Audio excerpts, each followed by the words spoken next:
Good morning, Sue. Hello, Stephen.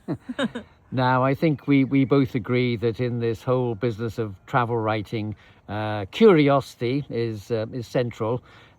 Would you like to say something about where your curiosity has led you when you have written about Portugal?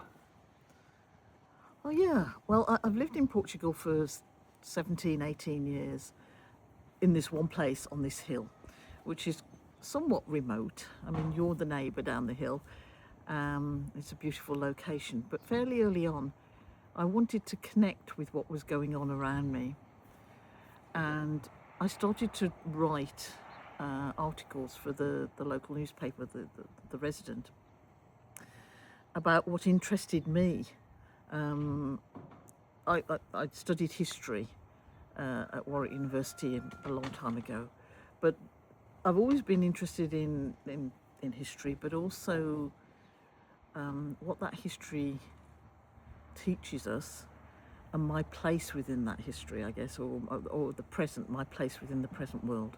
That's a better way of putting it. So one of my early encounters was to discover the difference between a tidal mill and a windmill. So I went up to Cashopo, which is 40 kilometres up on that hill over there behind me, and it was an open day, and there was some elderly Portuguese men there who had, one in particular I remember, who had been a miller, and to listen to his story from the 70s, which was around about what the time the mill was closed, that formed the basis of a story and sent me on to discover the water tidal mill in Oliao. There wasn't a miller there, but it enabled me to start to understand how that society had worked, from in ancient times. So, for example, in the windmill, if people were to when they knew when to take their grain to the mill, the sails would be in a particular position, and when there was no room for any more, the sails would be turned so that people from all around the area would no longer bring any grain. These stories fascinated me, and so I went on to meet, I guess, poets and storytellers and different people within the town of Tavira.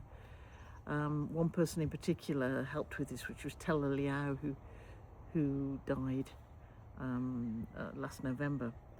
So yeah, it was putting a community around me, and within that community I became even more curious about what was possible to write about, and what was possible to sort of make an inner journey into discovery, not just about what was happening locally and who these people were, but how I related to them. So yeah, thank you.